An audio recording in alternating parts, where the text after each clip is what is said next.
మనం నమ్మిన దేవుడు ఎవరు? అక్షయుడు, అదృశ్యుడు, అద్వితీయుడు, అగోచరుడు, అమరుడు, అనంత జ్ఞాని, అల్ఫాయు ఒమేగా, ఆరాధ్యుడు, ఆత్మ. ఇంత గొప్ప దేవుణ్ణి మనం నమ్మాం. మరి ఆ దేవుడు మనల్ని నమ్మాల.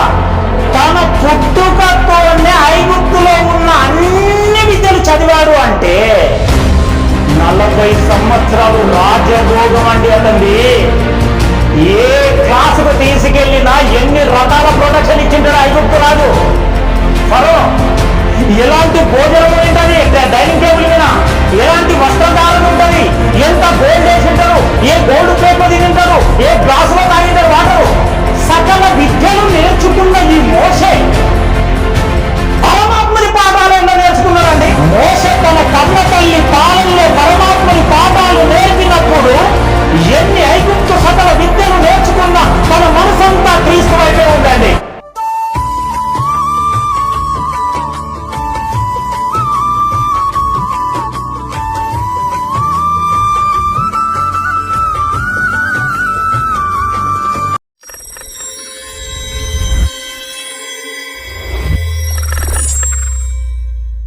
సందేశంగా మీ కుమారుని ద్వారా చక్కటి అంశాన్ని వినిపించారు తండ్రి. అందును బట్టి వేలాది స్తుతి స్తోత్రములు. ఇప్పుడు నా ద్వారా కూడా తండ్రి మీ యొక్క దివ్యలేఖనాలను బట్టి నైనా ఈ అంశాన్ని వినిపించుచుండగా నా స్వార్థపూరితమైన ఆలోచనలు కాకుండా తండ్రి మీ దివ్యలేఖనాలను చూయిస్తునైనా ప్రకటించుచుండగా సమయోచితమైన జ్ఞానమును దయచేయమని కోరుకుంటూ ఈ ప్రార్థన మీ ప్రియకుమారుడు లోకరక్షకుడు మా ప్రభు అయిన యేసుక్రీస్తు వారి శ్రేష్టమైన ఉన్నతమైన దివ్యమైన నామంలోనే మీకు సమర్పించి వేడుకుంటున్నాను పరమ తండ్రి. ఆమీన్. కూడి వచ్చిన జీవం గల దేవుని సంగమా, మీ అందరికీ పేరు పేరున మన ప్రభు అయిన యేసుక్రీస్తు వారి శ్రేష్టమైన నామంలో శుభములు వందనములు తెలియజేసుకుంటున్నాను. నీవు నమ్మిన దేవుడు నిన్ను నమ్మాడా? అంశం పేరేం పేరు? నీవు నమ్మిన దేవుడు. అర్థమైందా? యెహోషువ గ్రంథము 22వ అధ్యాయము 22వ వచనం. దేవుళ్ళలో యెహోవాయే, దేవుళ్ళలో యెహోవాయే. ఇప్పుడు బైబిల్ ప్రకారం దేవుళ్ళు ఎంతమంది? గట్టిగా చెప్పండి. కానీ దేవుళ్ళు అని ప్రస్తావించబడింది ఏంది అంటే మొట్టమొదట ఏ ప్రజల్ని ఎన్నుకున్నాడు దేవుడు? ఇజ్రాయెల్. వాళ్ళకున్న ఆసక్తి ఏందో తెలుసా? ప్రపంచంలో మొట్టమొదట ఎక్కువగా విగ్రహాలనే దేవుళ్ళని పూజించిన వారిలో ఆసక్తి కలిగిన వాళ్ళు ఎవరో తెలుసా? వాళ్ళే. దేవుడు ఎన్ని గొప్ప కార్యాలు చేసినా వారికి ఆ జాడిజ్యం వదులుతలేదు. ఏ జాడిజ్యం? కండ్ల ముందర కనిపించే విగ్రహమే వాళ్ళకున్న పెద్ద బీమారి. అదే దేవుడు ఎన్ని మహత్కార్యాలు చేసినా పాలు తేనెలు ప్రవహించే దేశానికి తీసుకెళ్ళినా మళ్ళా వాళ్ళు ప్రారంభించిందే ఏంటి? మళ్ళా అవే. అందుకే యెహోషువ గట్టిగా చెప్తున్నాడు వాళ్ళకి. నన్ను మీకు ఎంత చెప్పినా అర్థం కావట్లే. దేవుళ్ళలో యెహోవాయే దేవుడు. అర్థమవుతుందా? ఇప్పుడు మన అంశం ఏంది? నీవు నమ్మిన దేవుడు. ఒక్కసారి మీ మనసులో అనుకోండి, నిజంగా తండ్రి మేము నిన్ను నమ్మాము, నిజంగా నన్ను నమ్మావా అనుకోండి. అర్థమవుతుందా? ప్రపంచంలో అందరూ దేవుని నమ్మిన వాళ్ళు క్రైస్తవులు కూడా ఉన్నారు. కానీ దేవుడు వాళ్ళని నమ్మాలి. నీవు దేవుడిని నమ్మడం కాదు, నిన్నెవరు నమ్మాలి? నిన్ను దేవుడు నమ్మాలంటే చెప్పండి, నిన్ను దేవుడు నమ్మాలంటే నీవేం చేయాలి? దేవుని కార్యాలు, దేవునికి ఎరుకయ్యేంత పని నీవు చేయాలి. దేవుణ్ణి నమ్మేంతగా నమ్మాలి నువ్వు, లేకపోతే దేవుడు నిన్ను నమ్మడు. చిరంజీవి ఎంతమందికి తెలుసు? చేతులు ఎత్తండి ఇప్పుడన్నా. చిరంజీవి కాలంలో లేరు మీరు? ఓకే. కేసీఆర్ ఎంతమందికి తెలుసు? సచిన్ టెండూల్కర్ ఎంతమందికి తెలుసు? వీళ్ళ ముగ్గురికి మీరెంతమంది తెలుసు? అర్థమైందా? ఇప్పుడు అన్నకు నేను తెలుసు కాబట్టి చెప్పాడు. అన్న గురించి నన్ను అడిగితే నేను చెప్తా అంటే అర్థం ఏంటి? ఇద్దరి మధ్యలో ఎక్కడో పరిచయాలు. అందుకే ఆయన గురించి నాకు తెలుసు, నా గురించి ఇద్దరి మధ్యలో అవినాభావ సంబంధం ఉంది కాబట్టి ఒకరికి ఒకరు. మరి నీకు దేవుడు తెలుసు, దేవునికి నీవు తెలవాలి అంటే ఇద్దరి మధ్యలో ఏ సంబంధం ఉండాలి? అవినాభావ సంబంధం. అర్థమవుతుందా? అందుకే నీవు నమ్మిన దేవుడు నిన్ను నమ్మాడా అంటే మనకు ఆ దేవుడు గురించి స్పష్టంగా తెలిస్తేనే మనం ఆయన కోసం ఏ కార్యం చేయాలన్నా శ్రద్ధ చూపుతాం. అర్థమవుతుందా? కానీ మనము నమ్మిన దేవుడు కరెక్టా కాదా అది ప్రశ్నించుకొని నమ్మామా? మనం కూడా గుడ్డిగానే నమ్మామా? అంటే మళ్ళీ మనం కొత్తగా డెప్త్గా లోతైన సంగతుల్ని మనం ఆలోచన మనకు లేదు. ఆయన క్యారెక్టర్ని మాత్రమే చెప్పాను నేను పోయినసారి. ఏం చెప్పాను? ఆయన క్వాలిఫికేషన్ క్యారెక్టర్. ఒరిజినాలిటీ దేవుడు ఎవరంటే బైబిల్లో స్పష్టంగా రాయబడి ఉంది. దేవునికి మహిమ కలుగును గాక. గట్టిగా. ఇప్పుడు వాస్తవానికి ఈయన నిజంగా దేవుడు అని మనం నమ్మాలి అంటే ఆ దేవుడు ఎవరో తెలుసా? మొదటి తిమోతికి రాసిన మొదటి పత్రిక 1వ అధ్యాయము 17వ వచనం. సకల యుగములలో రాజయ్యుండి నెంబర్ 1 దేవుడు ఎవరంట? అక్షయుడు. అదృశ్యుడు అంటే కనపడడు. అక్షయుడును అదృశ్యుడును అద్వితీయ దేవుడు. ఎవరు? మళ్ళా చెప్పండి. అక్షయుడు, అదృశ్యుడు, అద్వితీయుడు. దేవుడు ఎవరు? అక్షయుడు, అదృశ్యుడు, అద్వితీయుడు. ఇది మనసులో పెట్టుకోవాలి. అద్వితీయుడు అంటే మరొకరు ఆ స్థానంలో మరొకరు ఆప్షన్ లేదు. ఇంకా అద్వితీయుడు అంటే ఇంకా మరొక ఆప్షన్ ద్వితీయ, అద్వితీయ. అర్థమైందా? అంటే అక్షయుడు, అదృశ్యుడు, అద్వితీయుడు. అదే తిమోతికి రాసిన మొదటి పత్రిక 6వ అధ్యాయము 16వ వచనం. ఇందాక చదివించాడుగా అన్న. సమీపింపరాని తేజస్సులో ఆయన మాత్రమే వసించుచు అమరత్వము గలవాడై ఉన్నాడు. దేవునికి మహిమ కలుగును గాక. దేవుడెవరు అంటే నెంబర్ 1 అక్షయుడు, అదృశ్యుడు, అద్వితీయుడు, అమరుడు. మరణం లేనివాడు, అమరత్వం గలవాడు, అమరుడు. అర్థమవుతుందా? యోబు గ్రంథము 37వ అధ్యాయము 23వ వచనం. సర్వశక్తుడగు దేవుడు, సర్వశక్తి గల దేవుడు, మహాత్యము గలవాడు, ఆయన మనకు అగోచరుడు. ఆయన ఎవరు? మనకు అగోచరుడు. అర్థమవుతుందా? మనం నమ్మిన దేవుడు ఎవరంట? ఏ దేవుని నమ్మాం మనం తెలుసా? అక్షయుడు, అదృశ్యుడు. గట్టిగా చెప్పాలి. మనం నమ్మిన దేవుడు ఎవరు?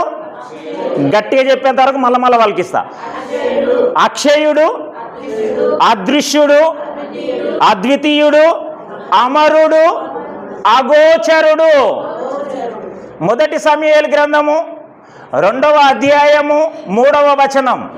యెహోవా అనంత జ్ఞానియగు దేవుడు. మనం నమ్మిన దేవుడు ఎవరు? అక్షయుడు, అదృశ్యుడు, అద్వితీయుడు, అమరుడు, అగోచరుడు, అనంత జ్ఞాని. అనంత జ్ఞాని. ప్రకటన గ్రంథము 1వ అధ్యాయము 8వ వచనం. ప్రకటన గ్రంథము 1వ అధ్యాయము 8వ వచనం. అల్ఫాయు ఒమేగా. మనం నమ్మిన దేవుడు ఎవరు అంటే ఆది అంతము లేనివాడు. ఎవరైనా ఆదికి అంతానికి ఛాన్సే లేదు అతనికి. ఆది అంతము లేనివాడు, ఉన్నవాడు కాదు, ఆది అంతము లేనివాడు. మనం నమ్మిన దేవుడు ఎవరు? అక్షయుడు, అదృశ్యుడు, అద్వితీయుడు, అగోచరుడు, అమరుడు, అనంత జ్ఞాని, అల్ఫాయు ఒమేగా. ఎవరు? అల్ఫాయు. 2వ దూన వృత్తాంతములు 29వ అధ్యాయం 30వ వచనం.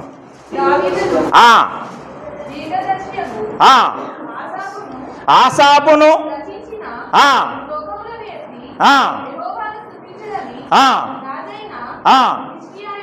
హిజ్కియాయును అధిపతులను ఆజ్ఞాపింపగా వారు సంతోషముతో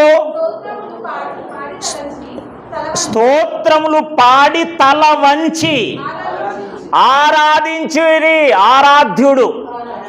మనం నమ్మిన దేవుడు ఎవరు? మొదటి నుండి మనం నమ్మిన దేవుడు ఎవరు? అక్షయుడు, అదృశ్యుడు, అద్వితీయుడు, అగోచరుడు, అమరుడు, అనంత జ్ఞాని, అల్ఫాయు ఒమేగా, ఆరాధ్యుడు.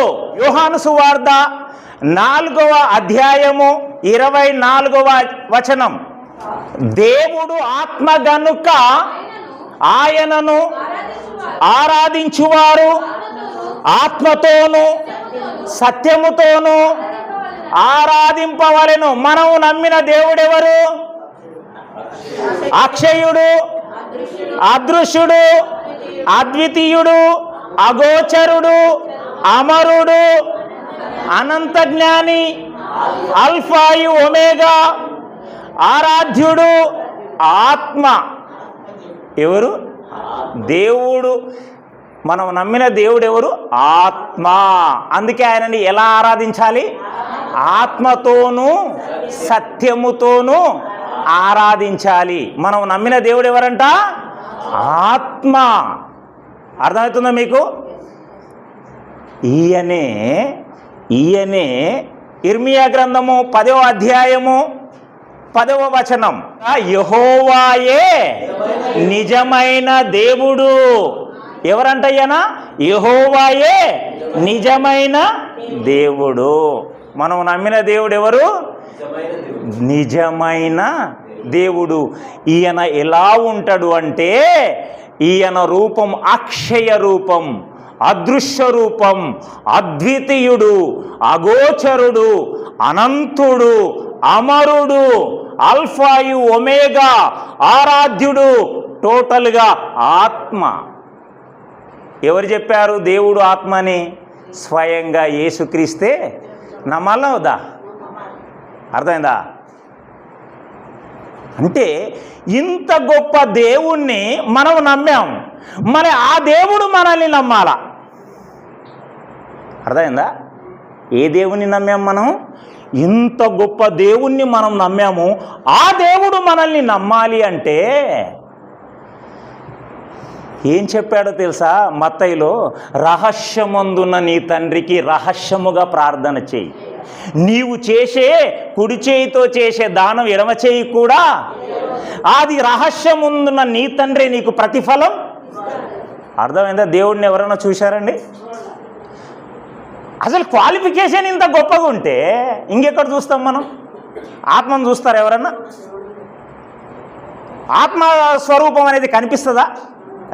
అంటే మనము ఈ ఇంత గొప్పగా మనము దేవుణ్ణి నమ్మాం. వాస్తవానికి చెప్పనా, గుడ్డిగా నమ్మినాం. ఇదేం తెలుసు మనకు? ఇంత పెద్ద పరిశీలన, ఇంటికి వంకాయలు వస్తే పావుకిలోనే కొంటాం, 16 సార్లు చెక్ చేస్తాం ఎన్ని పుచ్చులు ఉండవు అని. కానీ ఇక్కడికి వచ్చేటాలకు అందరు నమ్మారు, నేను నమ్మారు అనుకున్నావు. కానీ నీవు పరిశీలించి నమ్మలేదు కాబట్టి నీలో దేవుడు ఉన్నాడో లేడో. నమ్మామంటే నమ్మాం, కానీ దేవుడు నమ్మేంతగా మనము నమ్మలే. అర్థమవుతుందా? ఇప్పుడు చూద్దాం. దేవుణ్ణి, నిజమైన దేవుణ్ణి నమ్మే ఒక వ్యక్తి యొక్క లక్షణం ఎలా ఉంటుందో తెలుసా? హెబ్రీ పత్రిక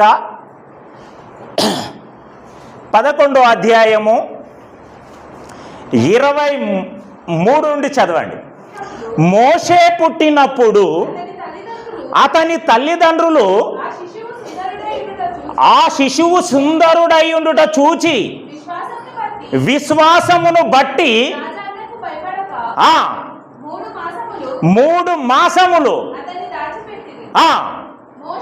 మోషే పెద్దవాడైనప్పుడు విశ్వాసమును బట్టి ఐగుప్తు ధనము కంటే క్రీస్తు విషయమైన నింద గొప్ప భాగ్యమని ఎంచుకొని అల్పకాల పాప భోగమును అనుభవించుట కంటే దేవుని ప్రజలతో శ్రమ అనుభవించుట మేలనుకున్నాడ. క్రీస్తును గూర్చిన నింద. బా, దేన్ని వదులుకున్నాడు చెప్పండి, చెప్పండి గట్టిగా. ఐగుప్తు ధనం ఎవరి కోసం వదులుకున్నాడు? క్రీస్తు కొరకు. ఐగుప్తు ధనం అంటే ఎప్పుడన్నా ఆలోచించారా? ఐగుప్తు ఒకటి. ఎందుకు ఐగుప్తు ధనాన్ని వదులుకున్నాడు మోషే క్రీస్తు గురించి? ఫరో అన్నాడంట, మోషే ఒక్కసారి నా కుమార్తెకు కొడుకు అనిపించుకుంటే చాలయ్యా, నీకు ఏమిస్తానంట? ఐగుప్తు. ఇది ఎవరు? ఐటీ ఫామ్లా. ఐటీ ఫామ్లలో రాజ పరిపాలన జరుగుతుంది అనుకోండి. ఒక రాజు పరిపాలిస్తున్నాడు. ఆ రాజు కుమార్తెకు పిల్లలు లేరు. ఎవరినో ఒక అబ్బాయిని తీసుకొని పెంచుకున్నారు. పెంచుకున్న తర్వాత ఆ రాజు తన కుమార్తెకు కొడుకు అనిపించుకోనివు.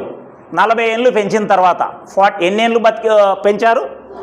40 సంవత్సరాలు పెంచిన తర్వాత మోషే ఒక్కసారి నా బిడ్డకు కొడుకును అనిపించుకో అంటే మమ్మీ అని పిలువు. ఐగుప్తు ధనం మొత్తం, ఐటీ ఫామ్లలో ఉన్న ఆస్తులు మొత్తం, ఐటీ ఫామ్ల ఆస్తిని మొత్తం రాసిస్తానాడు అనుకో, ఒప్పుకుంటావా నువ్వు? మీకు అర్థమవుతుందా? ఐగుప్తు ధనం. ఇప్పుడు యాక్చువల్లీ ఐగుప్తు రాజుకు తన ఆస్తిని రాసిస్తానాలా. మీరు బాగా గమనించారో బైబిల్లో లేదో. ఇప్పుడు మనము ఆ పెంచుకున్న బాబు నన్ను తండ్రి అంటే చాలరా, నా ఆస్తిని రాసిస్తా అంటే ఓకే. కానీ ఇక్కడ ఫరో ఏమంటున్నాడు? ఐగుప్తు ఎంటైర్ ధనం. ఎవడు ఒప్పుకుంటాడండి? ఇప్పుడు నీ ఇంటిని కూలుస్తేనే తట్టుకోలేవు. తట్టుకుంటావా? ఎన్నో కష్టాలతో కట్టినని కోర్టు కేసులు అన్నీ వేస్తావు. నీ ఊరు మొత్తాన్ని, బంగారు ఆస్తులు, పశువులు, భూములు సర్వం రాసిస్తంటే నీవు ఒప్పుకుంటావా? ఐగుప్తు ధనాన్ని రాసిస్తా అంటాడేనండి. నా ఆస్తిని రాసిస్తా అంటే ఓకే, నా పేరు విన్ను నా ఆస్తిని నీకు రిజిస్ట్రేషన్ చేస్తా అంటే ఓకే. కానీ ఫరో ఏమంటున్నాడు? ఐగుప్తు ధనం ఎంటైర్ రాసిస్తా అంటున్నాడు. ఇది సాధ్యమా? ఎందుకు? బైబిల్లో ఉన్న ప్రతి మాట నిజమా అబద్ధమా? చెప్పండి. నిజం. మరి ఐగుప్తు ధనం అని ఉంది కదా అక్కడ, రాజును ఆస్తిని రాసియాలి, కానీ ఐగుప్తు ధనం రాసిస్తా అంటాడేంటి? కానీ వదిలింది కూడా మోషే. దేన్ని వదిలాడంట క్రీస్తు కొరకు? ఐగుప్తు ధనం. ఐగుప్తులు ఏం కట్టబడ్డాయి తెలుసా? ఇజ్రాయెల్ని శ్రమించి పిరమిడ్స్ ఏం కట్టబడ్డాయి? దాంట్లో ఉన్నవి ఏంటివి? శవాలు. వాటిని ఏమంటారు? మమ్మీస్ అంటారు. అర్థమైందా? ఈ శవాలకు కట్టించిన పిరమిడ్సే ఇప్పటి కాలంలో కట్టంటే కొన్ని వేల కోట్లు ఖర్చు అవుతుంది ఒక్క పిరమిడ్ కట్టాలంటే. కానీ మోషే వదిలాడు ఎవరి కోసం? క్రీస్తు కొరకు. క్రీస్తు కొరకు నింద అనుభవించడానికి వదిలింది ఎంత? ఐగుప్తు ధనం మొత్తం. అవునండి, ఆ రాజు పరిపాలించే హక్కు ఉంది, కానీ ఆ దేశంలో ఉన్న ప్రజల భూములు రాసిచ్చే హక్కు ఉందా? వాళ్ళ బంగారును రాసించే హక్కు ఉందా? వాళ్ళ ఆస్తిని రాసిచ్చే హక్కు ఉందా? హక్కుందా అండి? మళ్ళీ ఎట్లా రాసిస్తాడండి? అతని పేరు విని ఎక్కడదండి ఇది? మనమైతే ఒప్పుకుంటామా? కానీ బైబిల్ ఎంత సత్యం అంటే ఐగుప్తు ధనం మొత్తం అతని పేరు వినే ఉంది. తన ఆస్తి కాదు, మనుషులు, భూములు, పశువులు, బంగారు, పైసలు టోటల్ ఎవరి అండర్లో ఉన్నాయి తెలుసా? రాజు అండర్లో టోటల్ ఒక సూది పోగు కూడా అతని పేరు వినే ఉంది తెలుసా మీకు? ఎవరైనా చదివారా బైబిల్లో? చూద్దాం. యాకోబుకు ఎంతమంది పిల్లలు? 12 మందిలో ఒకడు తులో పని చేస్తే అమ్మేశారు. ఎవరు అతడు? అన్నుల్లో విన కలలు కానీ చెప్పేటోడు. ఏం చేసి చాలా నకరాలు చేస్తున్నారా వీడు అని ఆ 12 మందిలో యేషోబుని తీసుకుపోయి గుంతలో వారేస్తే సస్తే ఏం లాభం వస్తుంది మనకని బెస్ట్ సలహా ఇచ్చింది ఎవరు? 12 మందిలో యూదా. ఎవరు? పైసలకు అమ్ముకుందాం. నూతన నిబంధనలు యేసుక్రీస్తుని అమ్మింది ఎవరు? ఇస్కరియోతుదా. పాత నిబంధనల 12 మందిలో ఒకడు యూదా అయితే కొత్త నిబంధనల 12 మందిలో ఒకడెవడు? ఆ యూదా. కాకపోతే ఆ యూదా అన్నోళ్లకు సలహా ఇచ్చి 20 వెండి నాణ్యాలకు ఇస్మాయిల్కి అమ్మాడు. ఈ యూదా 30 వెండి నాణ్యాలకు యేసుక్రీస్తునే అమ్మాడు. అక్కడ యేసోపు నమ్మితే ఇక్కడ యేసుక్రీస్తుని. అర్థమైందా? ఎప్పుడైతే యేసేపు ఐగుప్తులోకి ప్రవేశించాడో చాలా స్టోరీ ఉంది, షార్ట్ కట్ చెప్తా మీకు అర్థమయ్యేటట్లు. అక్కడున్న రాజుకు కలవడ్డది. 7 ఏళ్ళు భూపంట మంచిగా వండుతుంది, 7 ఏళ్ళు భయంకరమైన కరువు వస్తుంది. అయితే రాజా మనం ఏం చేయాలంటే మంచి జ్ఞాన వివేకం గలవాన్ని ఎన్నుకుంటే పండుతున్న 7 సంవత్సరాల పంటని జమ చేసి పెడతాడు. అర్థమైందా? రాబోవు 7 సంవత్సరాల కరువుని తట్టుకోవాలంటే ఫస్ట్ వచ్చే పంటని దాచిపెట్టాలి. ఆ కలభావం చెప్పిన వెంటనే ఫరోకు వచ్చిన ఆలోచన ఏం తెలుసా? నీ అంత జ్ఞాని ఎవడు? నీవే ప్రధాని వైపు అన్నాడు. ఏమన్నాడు? నీవే ప్రధాని వైపు అన్నాడు. మీరు ఇంటికి వెళ్ళిన తర్వాత 41వ అధ్యాయాన్ని కంప్లీట్ చదవని నేను స్టోరీగా చెప్పిపోతా మీకు. ఇప్పుడు యేసేపు 7 సంవత్సరాలు ఆ ధనాన్ని మొత్తం సమకూర్చి పండిన పంటను సమకూర్చి పెట్టాడు. నెక్స్ట్ 7 సంవత్సరాలు ఏమైంది? కరువు ప్రారంభమైంది. మొత్తం మంచి పంటను సమకూర్చి ఇతని నాలెడ్జ్ ప్రకారం సమకూర్చి పెట్టాడు. మొత్తం సమకూర్చిన తరువాత కరువు ప్రారంభమైంది. ప్రారంభమైన తరువాత తన యాకోబు ఉన్నాడు కదా, వాళ్ళ తండ్రి, పిల్లలు పంపిస్తారు కదా, లాస్ట్కు అక్కడ ఉన్న వాళ్ళని మొత్తం ఎక్కడ షిఫ్ట్ చేసుకుంటాడు? ఐగుప్తుకు. ఇవి 41వ అధ్యాయం నుండి 46వ అధ్యాయం వరకు నడుస్తుంది ఈ స్టోరీ. కరువు వచ్చిన తర్వాత ఫస్ట్ వాళ్ళ అన్నదమ్ముల ప్రస్తావన, తండ్రి ప్రస్తావన ఉంటుంది. 47వ అధ్యాయం 13వ వచనం నుండి చదువుతాం ఇప్పుడు జాగ్రత్తగా. కరువు మిక్కిలి భారమైనందున, కరువు ఎలా స్టార్ట్ అయింది బాగా వినండి ఇక్కడ. కరువు మిక్కిలి భారమైనందున చదవన్నా. ఆ దేశమంతటను ఆహారము లేకపోయెను, కరువు వలన ఐగుప్తు దేశమును కనాను దేశమును క్షీణించిపోయింది ఆకలితో. దేంతో? మనుషులు ఎందుకు ఆ కరువుతో అలమటించిపోతున్నారు జనం? పండించిన పంటంతా ఎవరితో ఉంది? ఎవరు జమ చేసి పెట్టుకున్నారు? యేసేపు ప్రధానమంత్రి కదా, జ్ఞాని కదా. ఇప్పుడు అక్కడ కరువు బహుభారం అయిపోయింది, ఆకలితో అలమటిస్తున్నారు జనం. వచ్చిన వారికి ధాన్యము అమ్ముట వలన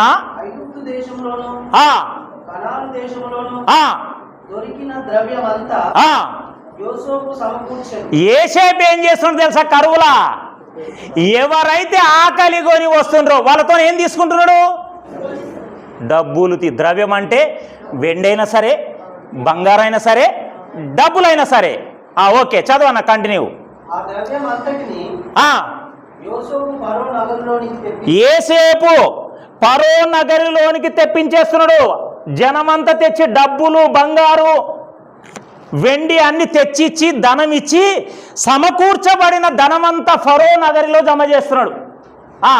చదవండి. ఐగుప్తు దేశమందును కానాను దేశమందును ద్రవ్యము తర్వాత ఇప్పుడు జనం మధ్యలో ఏమైపోయింది? ధనమంతా అయిపోయింది. తెచ్చిన ధాన్యం అంతా కూడా తినేసారు. ఇప్పుడు ఐగుప్తులో టోటల్ ఏం ఖాళీ అయిపోయింది? వెండి, బంగారం, డబ్బులు ఖాళీ అయిపోయినాయి. ఇప్పుడు రెండోసారి వాళ్ళు ఏం చేస్తున్నారు తెలుసా? పశువులని, గార్దులని, గొర్రెలని అన్ని పట్టుకొస్తుండ్రు. ఏం పట్టుకొస్తుండ్రు? గట్టి చెప్పండి. ఇప్పుడు వాళ్ళ ఆకలి మంటలు తీర్చుకోవడానికి ఏం పట్టుకొస్తుండ్రు? పశువులు, గార్దులు, గొర్రెలు, అన్ని ఒంటెలు ఏముంటే అవి. చదవన్న, కంటిన్యూ.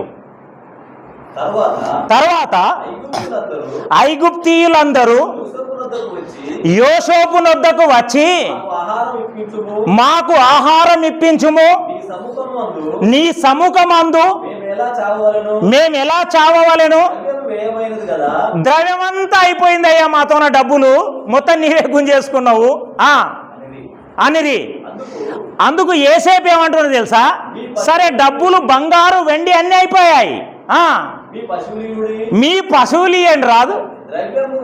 మీకు బువ్వ కావాలంటే ఏమి ఇవ్వాలి? మీరు మీ దగ్గర ఉన్న అన్ని పెంచుకున్న జంతువులన్నీ నాకు జమ చేయండి, మీకు మళ్ళీ ఏమిస్తాను? ధాన్యం ఇస్తాను అన్నాడు. చదువు. మీ పశువులను మీ పశువులకు ప్రతిగా నేను మీకు ధాన్యం ఇచ్చేదను. కాబట్టి వారు తమ పశువులను యోసేపు నొద్దకు తీసుకొని వచ్చి, యోసేపు గుర్రముల మందలను, పశువులను తీసుకొని వాటికి బదిలీగా ఏమిచ్చాడు? మళ్ళీ ఆ సంవత్సరమందు వారి మందలన్నిటికి ప్రతిగా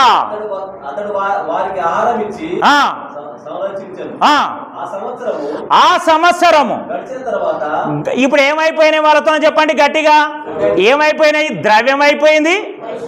టోటల్ ఐగుప్తు దేశంలో ఉన్న జనాలలో ఏమైపోయింది? కంప్లీట్ వెండి, బంగారము, పైసలు, పశువులు అన్నీ అయిపోయినాయి. పైసలు అయిపోయినాయి, పశువులు అయిపోయినాయి. ఇప్పుడు మూడోసారి వస్తున్నారు వాళ్ళు. ఆ సంవత్సరము గతించిన తర్వాత వారు అతని యొద్దకు వచ్చి,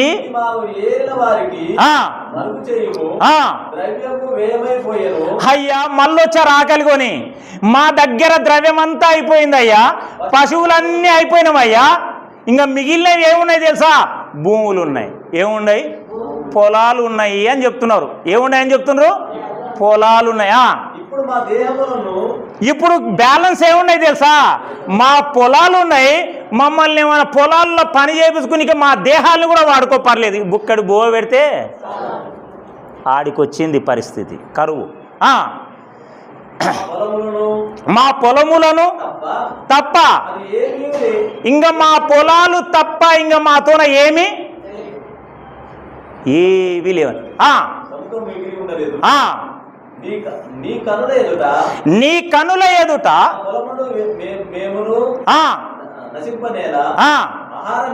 నీ కన్నుల ఎదుట మేము ఎందుకు నశించిపోవాలయ్యా? ఆహారం ఇచ్చి మమ్మల్ని కాపాడాయా అని రిక్వెస్ట్ చేస్తుంటే,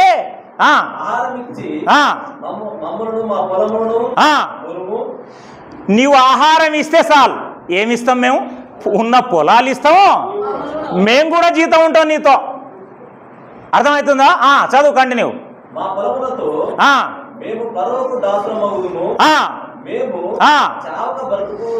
మేము చావక బ్రతుకున్నట్లు పొలములను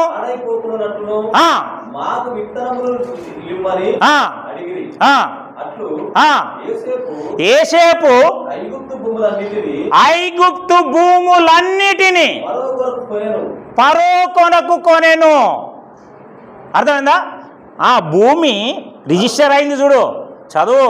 ఫరో పేరిట రిజిస్టర్ అయింది చూడు. అక్కడ కరువు వారికి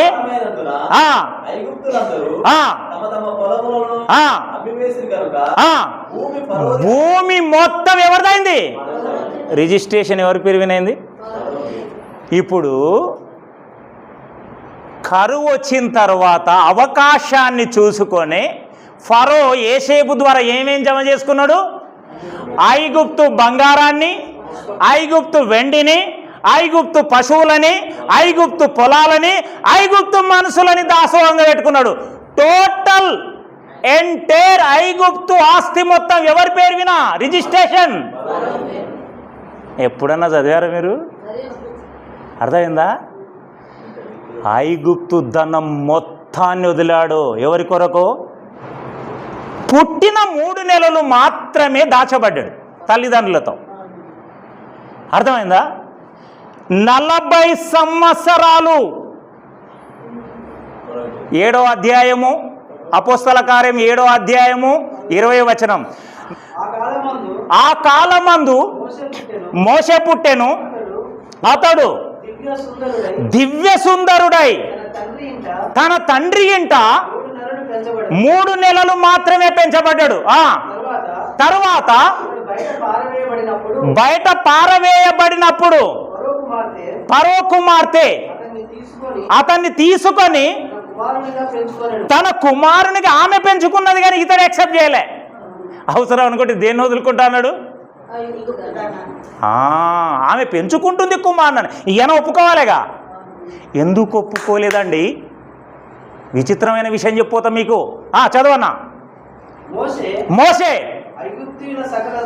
విచిత్రమైన విషయం చెప్తాడు. ఇప్పుడు ఐగుప్తీయుల సకల విద్యాభ్యాసం చేశాడు. ఎంత? తన పుట్టుకతోనే ఐగుప్తులో ఉన్న అన్ని విద్యలు చదివాడు. అంటే 40 సంవత్సరాలు రాజభోగం అండి అతనిది. ఏ క్లాసుకు తీసుకెళ్ళినా ఎన్ని రకాల ప్రొటెక్షన్ ఇచ్చింటాడు ఐగుప్తు రాజు ఫరో. ఎలాంటి భోజనం ఉంటుంది డైనింగ్ టేబుల్ మీద, ఎలాంటి వస్త్రధారణ ఉంటుంది, ఎంత గోల్డ్ వేసి ఉంటాడు, ఏ గోల్డ్ ప్లేట్లో తినింటాడు, ఏ గ్లాసులో తాగింటాడు వాటరు. ఈ రాజభోగాన్ని ఎవరి కోసం వదిలాడు? 3 నెలలు తల్లిదండ్రులతో ఉన్న మోషే ఆ వాటర్లో పడ్డాడు. మళ్ళా సకల విద్యలు నేర్చుకున్న ఈ మోషే పరమాత్మని పాఠాలు ఎలా నేర్చుకున్నాడు అండి? ఉన్న 40 సంవత్సరాలు ఎక్కడ బతికాడు? పోనిస్తారా ఎక్కడన్నా వాళ్ళు? ఎక్కడ పోయిన ప్రొడక్షనే. నేర్చుకున్నది ఎక్కడ తెలుసా? పారవేయబడ్డప్పుడు రాజకుమార్తె స్నానానికి వెళ్ళినప్పుడు దొరికితే వాళ్ళ ఇంట్లో పనిచేస్తున్నది ఎవరో తెలుసా? మోషే అక్క. ఎవరు? మోషే అక్క కూడా ఆమెతో పాటు వెళ్ళింది. నేను ఈ బాబుని పాలిచ్చి పెంచడానికి ఇచ్చొద్దునా వీని తల్లి కన్నది. ఆమె తల్లి ఈమె తల్లి. అర్థమైందా? ఫరోకే అర్థం కాలే ఫరో ఇంట్లోనే మోషే అక్క ఉందని. దేవుని మైండ్ సెట్ మనం ఇప్పుడు ఆలోచిస్తాము, దేవుడు భవిష్యత్తుని. అదే అండి. మోషే అక్క ద్వారా సరే తీసుకుపోయి పెంచమన్నప్పుడు మోషేని ఎక్కడికి తీసుకొచ్చింది మిరియాం? ఆ పాలు మరిచేంత వరకు పెంచింది చూడు. పాలలో పరమాత్మని పాఠాలు నేర్పిందండి తల్లి. దేవునికి మహిమ కలుగునుగాక. అక్కడ వేసిన బీజం బాలుడు నడవవలసిన త్రోవవానికి పెరిగి పెద్దవాడైనప్పుడు దాని నుండి మోషే తన కన్న తల్లి పాలల్లో పరమాత్మని పాఠాలు నేర్పినప్పుడు ఎన్ని ఐగుప్తు సకల విద్యలు నేర్చుకున్నా తన మనసంతా క్రీస్తు వైపే ఉందండి. ఆమేన్. ఎందుకురా ఈ ఐగుప్తు ధనం? ఎందుకు ఈ రాజభోగం? నా వంశస్థులు ఇబ్బందులు పడుతుంటే నేను ఎలా బ్రతకాలి ఈ రాజభోగంలో? వద్దు, అల్పకాల పాప భోగవిధి నాకొద్దు, క్రీస్తును గూర్చిన నింద గొప్ప భాగ్యం అనుకున్నాడండి. అర్థమవుతుందా? ప్రియమైన జీవం గల దేవుని సంగమా, ఆలోచించండి. నీవు దేవుని నమ్మావు, కానీ ఇంకా 5 నిమిషాలు చెప్పి ముగిస్తా. చాలా నిదానంగా మీ మైండ్లో గుసపెడదాం అనుకున్నా, కానీ అక్కడ అవుతుంది టైం. ఎప్పుడు నువ్వు కన్ఫామ్ చేసుకుంటావు, ఈ రోజు నుండి నువ్వు నిద్రపో, ఈరోజు బాగా నిద్రపోయి చెప్పిన పాఠాన్ని ధ్యాసకు చేసుకో. దేవుడా, ఇన్ని రోజులు 40 సంవత్సరాలు 30 సంవత్సరాలు నమ్మాను, నువ్వు నన్ను నమ్మావా అని మధ్యరాత్రి కలలు అడుగు. కలలుగానే ఇది ఎక్కువ క్రైస్తవులకి. అర్థమైందా? చెప్తా. నిన్ను దేవుడు నమ్మాడు అనే కన్ఫామ్ ఎప్పుడైతుందో తెలుసా? చదవండి. దేవుడు నిన్ను నమ్మితే నీ సొంత వారు కూడా నీ మీద తిరగబడితే వదలడు. అర్థమైందా? సంఖ్యాకాండం 12వ అధ్యాయం తీయండి. మొదటి 3-7 వచనాల వరకు స్పీడ్గా చదవన్నా. మోషే కూషు దేశపు స్త్రీని పెళ్లి చేసుకొని ఉండెను కనుక అతడు పెళ్లి చేసుకొనిన ఆ స్త్రీని బట్టి మిరియాము ఎవరండి? మోషే, మిరియాము, అహరోను.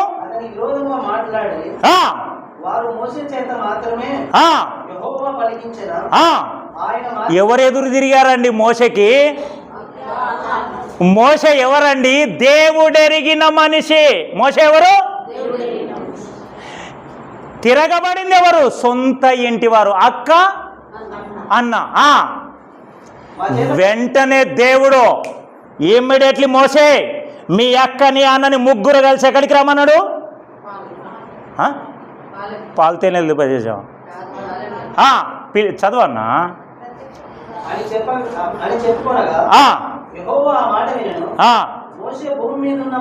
దేవుడు నిరంతరము ఎవరి వైపు ఉంటాయంట ఆయన చెవులు? నీతిమంతుల ప్రార్థనల వైపు ఉంటాయి. మోషేను అంటున్నారు అక్క అన్న. ఎవరు వింటున్నారంట? దేవుడు వింటున్నాడంట. దేవుడు వినెను, యెహోవా వినెను. మోషే ఎవరనుకుంటున్నారు మీరు? భూమి మీద ఉన్న వారందరిలో మిక్కిలి సాత్వికుడు యెహోవా.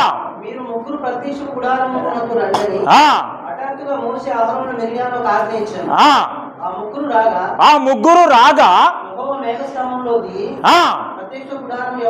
ప్రత్యక్షపు గుడారము యొక్క దారమునొద్ద నిలిచి అహరోను మిర్యాములను పిలిచెను.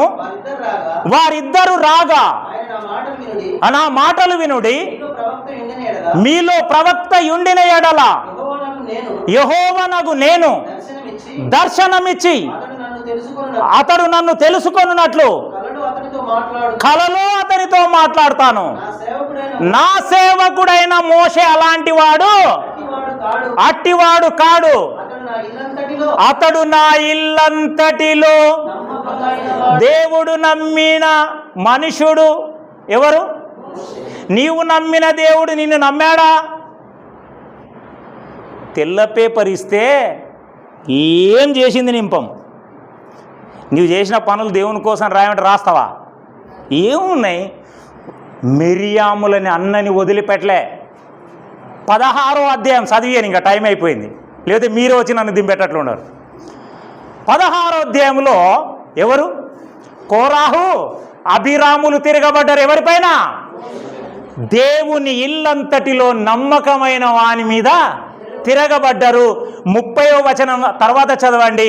మోషే వాళ్ళని ప్రత్యక్షపు గుడారం దగ్గరికి తీసుకురా అన్నాడు. మన కొంత సమాజాన్ని తప్పించన్నాడు. మాట్లాడుతుంటేనే వాళ్ళు నిలబడ్డ కాళ్ళ కింద భూమి నోరు తెరిచి మింగేసింది. నీవు నమ్మిన దేవుడు నిన్ను నమ్మాలి అంటే నిజంగా ఇక్కడ కూర్చున్న వాళ్ళు 100% నమ్మింటారు, భయభక్తులు కలిగి ఉనింటారు. నేను మీరు సంపూర్ణంగా నమ్ముతున్నారని నమ్ముతున్నా, మిమ్మల్ని దేవుడు నమ్మాడని నమ్ముతున్నా, మిమ్మల్ని ఎక్కడ కించపరుస్తలేను. కానీ మీరు కన్ఫామ్ చేసుకోవాల్సింది ఏంటంటే, నీ పైన శత్రువైనా సరే, నీ ఇంటి వారైనా సరే అటాక్ చేసినప్పుడు దేవుని ఎంటర్ జరిగిందనుకో, నీవేమనుకోవాలి?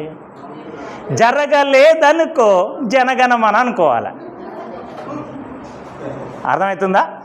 అదే నీవు నమ్మిన దేవుడు నిన్ను నమ్మాలి అని కన్ఫామ్ చేసుకోవాలంటే మన పైన ఎవడైనా ఈగ వాలిన దేవుడు వదలడు తెలుసా? సొంతోళ్ళనే వదలలేదండి.